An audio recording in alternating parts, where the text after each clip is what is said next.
Oh, goodness me, guess what I just did? Just recorded this episode already, but I didn't plug my microphone in, and we can't have that.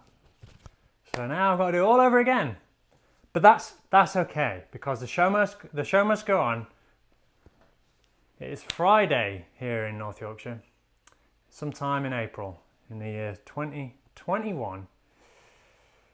And today we are looking at mystery wood. We are looking at a wood that, quite frankly, I'm not 100% sure what it is. This is a set, which I think you'll agree is very beautiful. Now, this side has had some alcohol sprayed onto it, and hence it is slightly darker than the other side.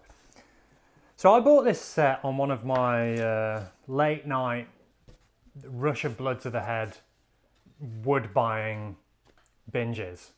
I was on the Timberline website bringing in some new woods to feature on this program, and I saw one listed as Coyote, a wood that I'd never heard of before. I didn't feel like I'd seen it before, and I didn't really. It was a good price, or it seemed to be a good price, and so I thought, YOLO, add to basket. When it arrived, I was immediately taken by it. It's a beautiful colour, and it looks absolutely fantastic. It sounds great too. So I started doing my research about it, and that's when things got really confusing really quite quickly. So if you Google Coyote wood, there are a number of websites that come up which say that Coyote is a common name, along with Granadillo, which we've covered in a previous episode, for Panama Rosewood, Yucatan Rosewood, Dalbergia Yucatensis. I was like, oh wow, when I bought this, when I found that out, I was like, wow, I didn't realise that it was a Dalbergia. So I went back to the Timberline website, pulled up the product page, and sure enough, it was listed as something different. It was listed as Platymiscium polystachyum. Now, I take Bob's word as pretty much gospel. He's very knowledgeable, he's very passionate about wood, and he's been in the business of timber procurement and selling for a long time, let's say. So anyway, so I thought, right, I need to get to the bottom of this, because this is starting to get interesting. So I called Bob up and said, hey, what's going on? Is this a Dalbergia or is it a Platymiscium? And he informed me that the chap that he bought this wood from in Colombia, incidentally, the wood is also listed on his website as Colombian Rosewood in inverted commas, because according to Bob, it's not true rosewood. He told me that his Colombian counterpart sold him this wood as a Platymiscium. He also said that it was his understanding that Dalbergia Tucurensis doesn't come, its range is not as far as South America. It is confined to Central America, hence Yucatan / Panama Rosewood. So of course then I went back to the internet and found several sources that suggest that Dalbergia Tucurensis does go into South America, and Colombia is next door neighbours with Panama. So who knows? I will defer to Bob, and I'm going to go with the Platymiscium. And just to compare and contrast, this is a set of Platymiscium dimorphandrum sold as Granadillo, which again is a catch-all term for a number of Central and South American hardwoods. This is the Granadillo that was sent to me by Stu Mac, and you can see it's got a similar colour to it, albeit this is more slab sawn than this set, which is more quarter sawn, but you can see it's got a similar look to it. It's got a similar smell to it when you scrape it. So it certainly, I'm getting confused now. So I took a scraper to this Coyote just to get a sense for what it was going to work like, and it does work like a rosewood, but it doesn't smell like a rosewood. It doesn't have that oily kind of floral scent to it. So who knows?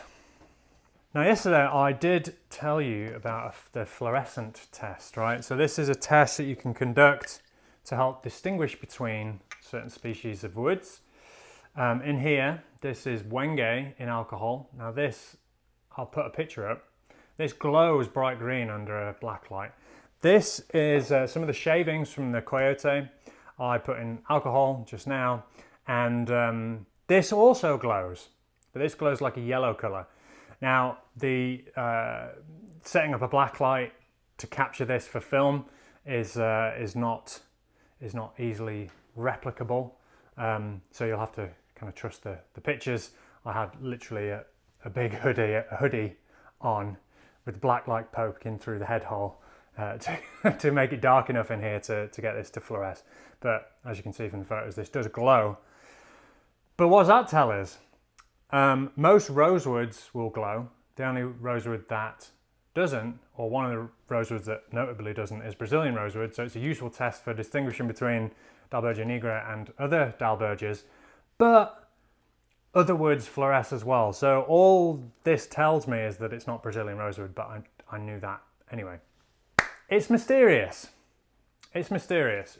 We don't have a definitive answer. Maybe I should send this off for microscopic analysis at Kew Gardens, the botanists there. Maybe they will be able to help me out. But in reality, for our intents and purposes as woodworkers and wood lovers, it kind of doesn't really matter. What matters is what it looks like, what it sounds like, and how it works. It works really beautifully. As you can see from this piece here, I took my scraper to it. This is the Veritas scraper, which incidentally is a really wonderful tool. And I kind of went to town and got very carried away. You can see here where I've scraped it, how glossy and like lustrous and smooth and beautiful it is.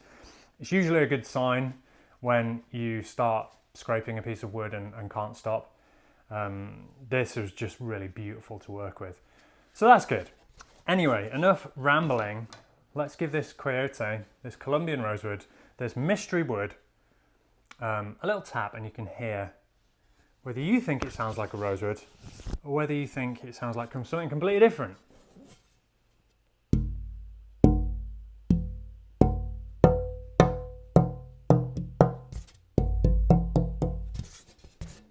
Now to me, that's, if you handed me this in a blind test, I would say, yeah, that's got a rosewood character to it. Just to compare, I will. This is the Granadillo, the Dimorphandrum from Stumac. It's got a slightly different character to it. This is a much thicker board, so it's going to have a slightly different frequency to it, but similar. So this to me is remains an enigma, and all the best things in life are. It's almost like Padauk and Indian rosewood had little tree babies, and this is what it produced. It's really lovely. The grain is gorgeous. It's nice and straight. The colour is rich and vibrant. Sounds great. It's beautiful to work with. I haven't had any horrible reactions from the wood dust, which is always a good sign. It's got this cool kind of inky stuff going on in the sapwood.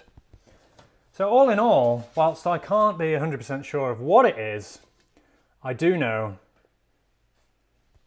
that I'm super into it. So there you go.